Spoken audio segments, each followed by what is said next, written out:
Good evening, peoples. I'm Pastor Leia, and this is Gingersnap, my adorable co-host. Clearly, we have just been Christmas caroling, which is why she's in her little caroling cape. So welcome back to our living room in this season of Christmas tide. I believe today is the 10th day of Christmas, but it's been a long season. I might have lost count. Anyway, with my We Wish You a Merry Christmas earrings and festive Darth Vader.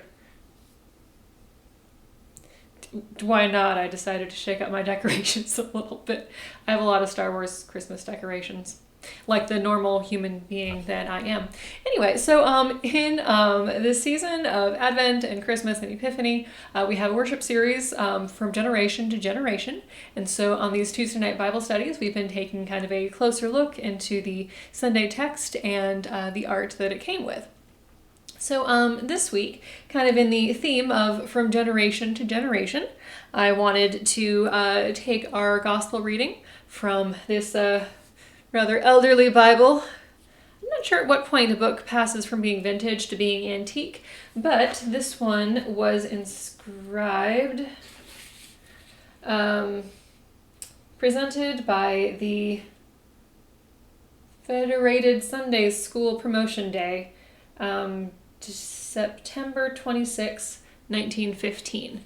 So this belonged to Harold C. Case, who was my grandmother's father. So, can I just get comfortable, Gingersnap? So from the Gospel according to John. In the beginning was, obviously this is the King James Version. I mean, if it was, my great-grandfather's 1915, that should maybe not be surprising. I don't usually read from it, but again, in the theme of from generation to generation, it seemed fitting to use this particular Bible.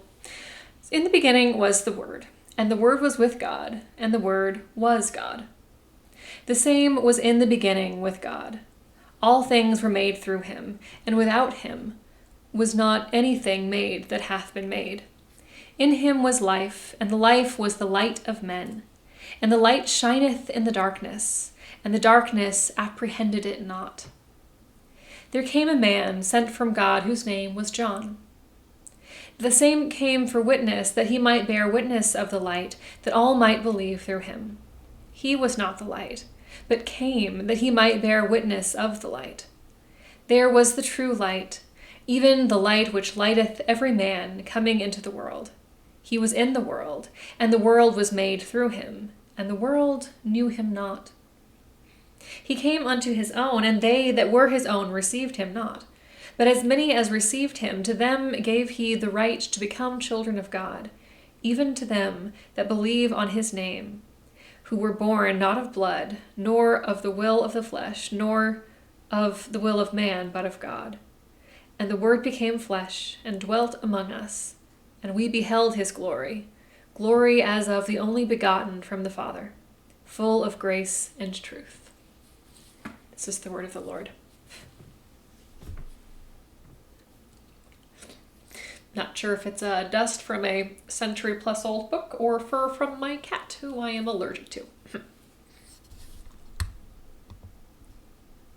So I also wanted to take a closer look at our piece of art for the week. The bobble goes in front. Here we go. I love allergies. So our art for the week, which was, of course, in black and white on our bulletins, unless I decided to have coloring page bulletins. There is a chance that this might not actually be the day that you're watching it on. I may have filmed ahead of time. Anyway, so this is a lovely color piece, Through Him All Things, by the Reverend Wright Pittman, and I wanted to read her statement about the piece. She writes, in John's cosmic, mysterious creation narrative, the description of the Word that particularly sparked my imagination was in verses 3 and 4. All things came into being through him. In him was life, and the life was the light of all people.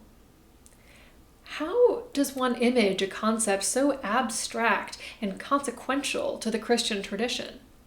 I find myself asking this question a lot. The words of the text themselves stretch to their limits while attempting to encapsulate the breadth of who Jesus is. As I considered visual metaphors that might illuminate this text, I thought about a prism. I remember the first time I used this seemingly magical, transparent stone. I held it to the light, which I could not see, and to my surprise, the light was broken down into the vibrant colors of a rainbow. It was natural for me to think the stone was creating something that wasn't there, but this medium revealed the complex truth that light is in fact made up of all the colors in existence. In my image, Jesus is a prism. The light that is life that comes from the Creator shines through Jesus, and it is through him that we can see the fullness and beauty of who God is. It is through him that all of creation came into being.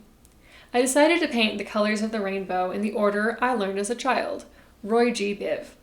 It was when picking paints that I realized there are 7 colors in a simplified rainbow, and there are also 7 days of creation.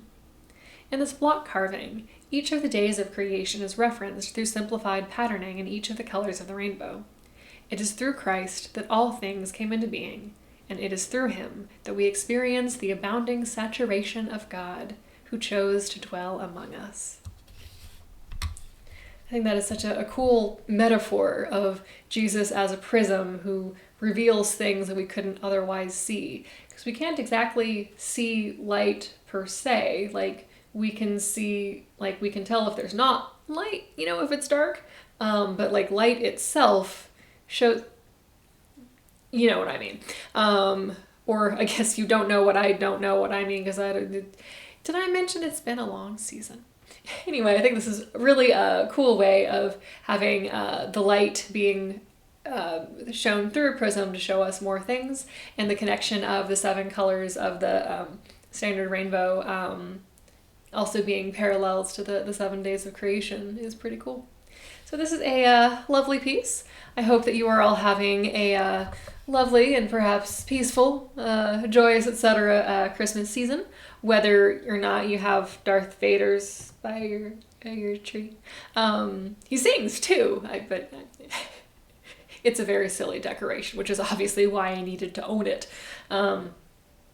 Yes, so I hope that you will join us this Sunday. We will be celebrating Epiphany, so woohoo. Crowns and like king cakes and things, and yeah, all the Epiphany church birthday, Jesus birthday parties. Sorry, church birthday is Pentecost, but we celebrate Epiphany as Jesus's birthday. In some cultures, gifts are exchanged on or near Epiphany rather than Christmas Day per se, since Epiphany is when we remember some wise people, not necessarily 3. Nowhere in the Bible does it say that there were 3. I'm just saying. Came to bring Jesus their gifts. So it makes sense that like we would also give gifts on Epiphany. And of course, like 6 Christmases ago, before I got ordained, I informed my family I give Christmas presents at Epiphany now. Because December is busy for me. Yes, so please join us for Epiphany. Please join all kitty cats in going Christmas caroling. And good night.